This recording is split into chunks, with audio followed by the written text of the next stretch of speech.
Hello and welcome to Car Dealer Live. My name is James Batchelor and thank you very much for joining us for these live broadcasts on the Car Dealer Magazine YouTube channel where we talk to people right across the industry. Now on today's show, we're talking about classic cars. Perfect bank holiday weekend subject matter, I can assure you. Now it's an area of the industry that can operate really quite differently from new and used cars, topics which we talk about on a weekly basis on this show. And the business we're talking to today isn't just any classic car business, but one with a very fine reputation in the classic car world. It's Twyford Moors, based in Hampshire. It's the UK's leading XK Jaguar specialist. So that's XK 120, 140, 150, and they can even turn their hand to the iconic E-Type, a particular favourite of mine. I know it's a cliche, but it really is. Now, joining us now is the assistant manager and a man who's always posting some jaw-dropping stuff on social media. It's Harry Roches. Hello, Harry. Lovely to have you on. Hi, James. Thanks for having me. The absolute pleasure to have you on. Now, this is a live show, and if you want to get involved, then do feel free to drop a question in the comments box, and I'll do my best to ask it to Harry. But we'll start with mine. Okay, Harry. So I've given a bit of a resume of the company there, but obviously, you know, you can give us a far better steer on what you've been doing. So, how did the business all start? So Twyford Moors Classic Cars was founded by a chap called Charles Fripp some 35 years ago over in Twyford near Reading. At the time he was restoring antiques and furniture, and he did himself an XK 120. And then someone else asked him to do an XK for them, and it sort of snowballed from there.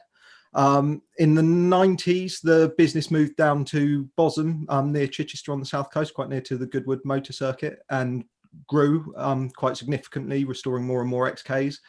And then in the mid 2000s, it moved to our location here in Hampshire. And then my father took over the business. He knew Charles through racing XKs and that sort of thing. So yeah, and we've built on it from there, really. Yeah, and it's a good business to be in, really, isn't it? Because the XK Jags, they're so iconic of their era, aren't they? And whether it's an early 120 or a late 150, there's always a market for them, isn't there? Yes, I mean, I think we're really fortunate in what we do because there's such a community behind what we do, and they're such an enthusiast car. They're drivable, usable, reliable, or at least reliable in the sort of right condition. And with upgrades, they can be made very usable. They're a 50 sports car that will actually keep you dry with the roof and windows up, which is rare. And yeah, there's just a wonderful community about them. People get out and use them, which means we're sort of kept quite busy, really. Yeah. And it's not just buying and selling them. You restore them. You know, you train the next generation of restorers as well. So it's a proper little industry you've got going on such a small little site, haven't you? Yeah. So we're I think 12 of us here at the moment. You know, we've had various young guys come through and train up. I'm amongst them. I've been working for Twyford on and off since I was in my teens. And yeah, you know, we do look to the future of the industry, and you know, I look to the future. I hope this business will be around for some time for my children as well. You know, so yeah, we try to keep on top of training and going forward. And yeah, we've got a very diverse business here with everything from sales out the front to sort of maintenance and restoration out the back. Really, sales came as a byproduct of what Twyford did with restoration and maintenance in the workshop. We have a network of contacts of, you know, people looking for cars and people wanting to move cars on. So we sort of seem to be an ideal intermediary. Yeah. And these are quite complex cars. Well, they can be, can't they? Because you know, whether it's rolling aluminium or steel body panels, or you know, the wooden fixtures and fittings inside, the leather work, and the mechanicals are pretty hardy, aren't they? But you know, they can be quite complex cars to restore. So you've got to know what you're doing. Yeah, absolutely. I mean, it's a specialized process, and we do a lot of cars for customers who have been they've restored an XK themselves and will do some of the finishing touches. So there are things like setting up the hood frame properly so it fits and opens and closes, and the doors so that, you know, so that you're weather tight. Yeah. That sort of stuff is very, very specialist work, and we as a team tend to specialize. So someone will come to us, like our latest apprentice, he gets a broad grounding in every area of the business, but then as years go on, people tend to specialize more and more. So I for example, am an electrician. I can service an XK if I need to, but I tend to avoid the oily jobs these days. But, you know, we all specialize in our area because they're such tricky cars to get right. And them all being handmade, you know, no two XKs are quite the same. No XK is same on the left as it is on the right. Yeah. And you also modernize them as well a little bit, because I'm sure there are some customers who want to use these cars for touring across Europe. They need to be able to rely upon them. So I'm sure, you know, you probably do, you know, electronic fuel systems and modern radios and that kind of thing, because there is quite a market for modernizing classic cars, isn't there? Yeah, it's a significant aspect of what we do, upgrades and modernization. I mean, we will restore a car to order for a customer to any spec they want. So we will restore a car from anything from concours standard to extremely heavily upgraded. We find that a good 80% of our customers want upgrades in the cars, and obviously we offer these upgrades for cars that are already restored. So 5-speed gearboxes are incredibly popular. Just make them more usable on the motorway. And the original Moss box, although it's charming and lovely and of its period, it requires a level of patience to drive. And, you know, an XK is a quick car. It's a sports car. They drive really well, and you can really transform them with a different gearbox. Again, electronic power steering is a hugely popular upgrade. It's really nice because it leaves the rack and pinion system exactly as it was originally. Hides up underneath the dash. You can't even see it's there, and you have an on-off switch, so you can turn it off if you're doing a track day and turn it on when you're in a pub car park, and you don't have to sort of heave the wheel around. Hidden radio systems are very popular. And then, you know, there's a whole host of upgrades for reliability, you know, cooling fans, expansion tanks for the cooling system, alternators, electronic ignition, just to make the cars really reliable and usable on you know, in modern traffic conditions. Yeah, yeah. And there's a new trend that's happening now, which is taking classic cars and turning them into electric cars, isn't there? I mean, one of the most famous ones recently has been an XK 120. You know, the 3.4 engine's taken straight out, and it's turned into, well, an electric motor is put into that. Whilst proper petrol heads may sort of gasp at the thought of that, what it does show is that, you know, there is a future for classic cars, whether that is transforming into electric cars or whatever. They're adaptable, aren't they? Whereas a lot of cars, like current cars at the moment, they are sort of single-use cars, really, aren't they? So there is a future for classic cars, isn't there? Oh yeah, absolutely. And I mean, the 120 you're referencing is a gorgeous thing, and they've done a wonderful job of it. I mean, we're keeping an eye on that aspect of the market, and it's, as an electrician, it's something I personally have a great deal of interest in, and have done a lot of research into. It's something we're not yet seeing demand for from our customer base. I think that may partially be a generational thing, but I think also perhaps part of the thrill and the experience of an XK is the roar of that wonderful 3.4 engine, or a 3.8 if you've got a 150. So I'm not sure how quickly that will come to pass, and unless there's pressure from the government, I don't think we're going to see large swathes of at least XKs being converted to electric anytime soon. But I think it's something we're going to see more and more of. And it's nice that these conversions can be done in a sympathetic way, that you can put your engine in a box and keep it somewhere safe, and you're not ruining the posterity of the car, and you can sort of put a crate electric motor in there and always put it back to standard if you need to.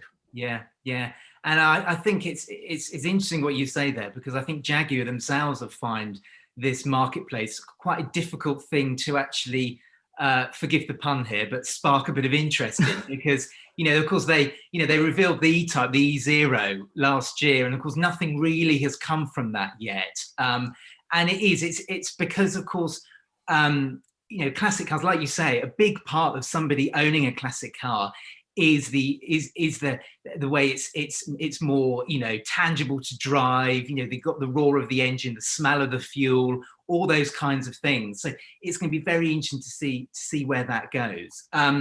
But the future of the classic car, let's not talk about electric cars, but the future of the classic car is, I think it's quite sort of, secure, isn't it? Because yes, there are concerns, environmental concerns, taxation, where the fuel will be readily available, but people are still going to want to own a classic car. If we all have to drive around in electric cars as our A to B sort of form of motoring, I think the classic car business could actually sort of blossom a little bit as people sort of want to return to that golden age of motoring.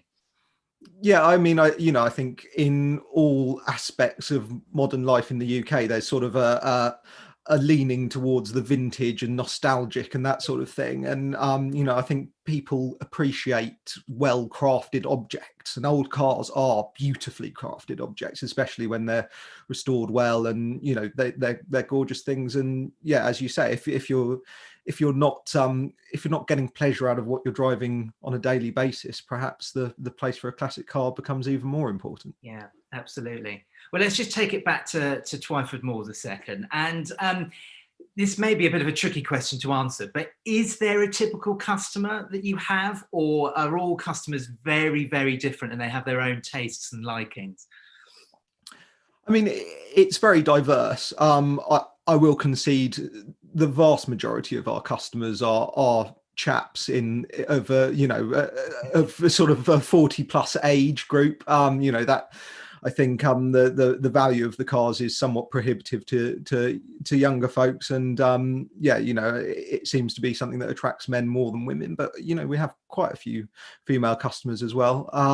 But no, I mean, hugely diverse, and that's one of the lovely things about going on tours and rallies. We've got a great club, the XK Club, that organise some great events, and Twyford Moors work quite closely with the club, and if we can, we offer mechanical support on their tours and that sort of thing. So myself or one of our mechanics or my dad or Ian, our general manager, will often be out on those tours with the customers, and you sit down to dinner and you'll be sat talking to an architect on one side of you, and I was talking to a chap who owned a clothes shop in Soho on the other side of me, and it's a hugely diverse group of people, and it's really interesting getting to know them and their personal tastes and building cars that suit what they're looking for. Yeah. So can you just give us an idea of what you've got in stock at the moment? Because I'm sure you've got something interesting in stock at the moment. Yeah. So I mean, we've got quite a bit of stock at the moment, which is good news. We've got some really lovely cars. We've got a bit of a glut of XK 140 drop heads at the moment, interestingly. But yeah, we've got a very nice, very rare 3.4 S drop head. So the S was the very end of the production line, which had triple carbs, more power to try and compete with sort of the American market cars that had the big V8s. And that's a very rare car, one of less than 100, I believe, built, which was restored by Twyford some years ago. We've got an interesting XK 150 that featured in the film Scandal, which was about the Profumo affair in the 1960s.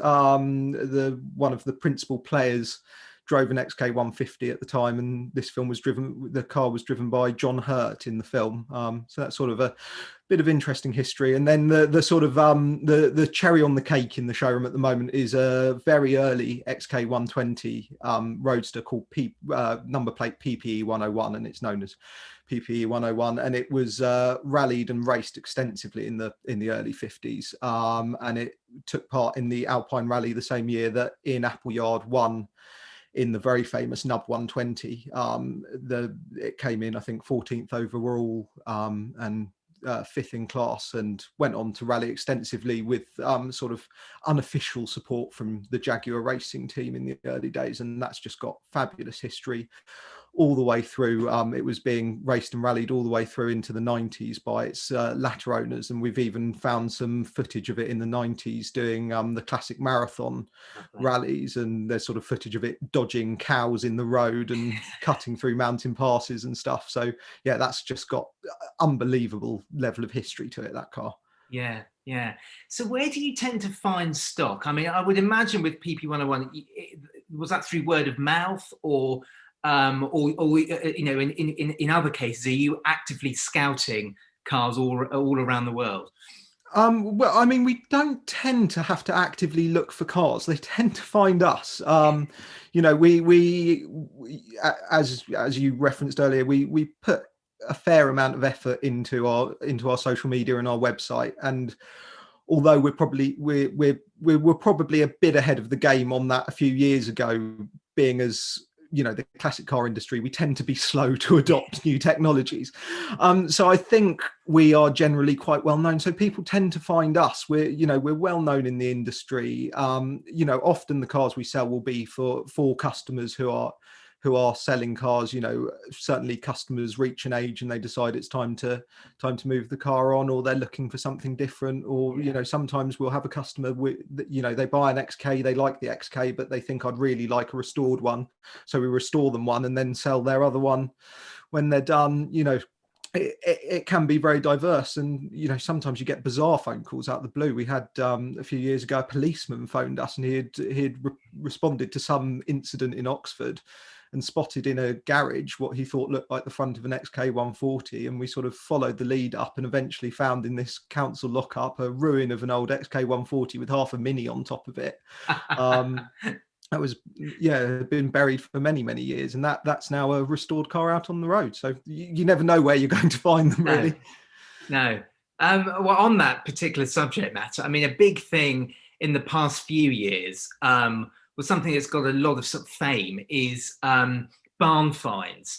And it always strikes me there can't be that many barns left in the UK that haven't been ransacked for some kind of old, rare classic car. I mean, a lot of this is hyped up, isn't it? Because, you know, there's a lot of romance around a barn find, but I'm sure more often than not, these barn finds are completely and utterly unrestorable, and they're probably a little bit overhyped. Yeah, I mean, I think I imagine some of them are overdone a bit, and barn finds are certainly getting much rarer. I mean, I don't think we've dug anything sort of very original out of a barn for a couple of years now. As you say, you've got to run out of barns at some point. But no XK is unrestorable. You know, the value of them is such now, and the technology we have now for restoring has moved on so much. Just in the 15 years that I've been sort of involved in the industry, you know, what the technology for laser welding cylinder heads and that sort of stuff has moved on so far that you know, you may have to replace more of a car than you would like, but you know, very few XKs are what, you know, unrestorable.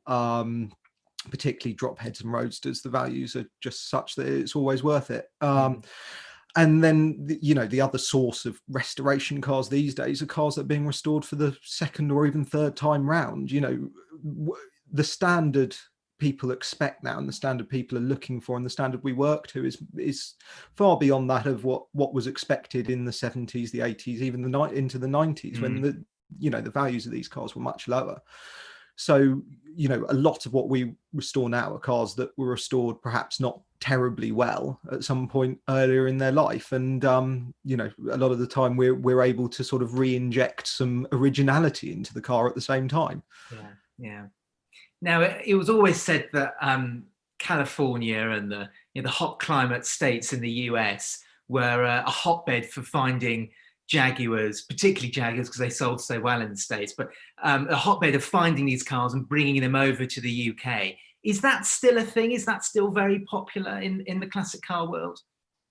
Yeah, it absolutely is. I mean, XKs were produced, I think over 80% of them were produced left-hand drive for the export market. Jaguar had to produce for the export market to get materials rationed to them post-war. It was all part of the economic recovery after the war. so yeah, there are far more XKs, you know, in the States than anywhere else, and people are still finding them and still importing them. We have found that in the last decade, the market has leaned towards original right-hand drive UK cars. They will always command a significant price premium over something that's a left-hand drive car, or you know, or converted from left to right. And you know, when we do a lot of restorations that are left to right conversions, and they can be done so that you would never know it was originally a left-hand drive car. You know, they are perfect in every single way, but if you want that sort of top value special concourse winning car, it does need to be that original matching numbers UK right hand drive car, and there is certainly very high demand for those sort of cars at the moment. Yeah. Finally, now used cars in general have been very, very strong. It's something we've reported upon on a daily basis here at Car Dealer, and new cars are getting increasingly stronger as well, and there are even concerns there's going to be supply issues later this year. Generally speaking, what's the state of the classic car market at the moment, and what's it been like through 2020? Well, I mean, obviously it's been an unprecedented, very, very strange time. We were forced to, or well, we shut down during the lockdown, largely due to supply issues with suppliers, but also, you know, for safety reasons. But we've been open again for a couple of months. You know, we started out on a 7-day week so we could stagger everyone. We're now, since the beginning of August, sort of back to normality pretty much. We found on the sales side we had a really significant surge of demand when we reopened. We think part of that was sort of pent up demand. You know, I think a lot of people spending time at home probably are thinking, if I had a classic car, I could be out enjoying this now. I know, speaking to a lot of our customers, they've really made the most of having their classics over the lockdown, you know, and we had such good weather as well. What a great year to have had a classic car in your garage. Brilliant social distance activity. Since then we've gone back to where we would expect to be at this time of year, to be honest. In all regards, we've sold a car this week. Sold I think you've seen it, a big Mark 7 saloon this week, which is nice. So demand is where we would expect it to be for this time of year at the moment, and we are hopeful that will continue. Brilliant. Well, thank you so much for joining us, Harry. An absolute pleasure to have you on. Thanks for joining us today. Thanks for having me, James. Pleasure. And if you'd like to be on a Car Dealer Live just like this one, then please do drop me an email, james.batchelor@blackballmedia.co.uk. Next week, we've got a slightly truncated schedule. Of course, it's Bank Holiday Monday, so please do not tune in, because I certainly will not be here. On Wednesday, we've got Steve Fowler from Auto Express. And on Friday, we're going to be looking at the SMT August new car registration, so that a lot of interest around those, so please do join in for that. So until Wednesday, have a lovely bank holiday weekend, and bye-bye.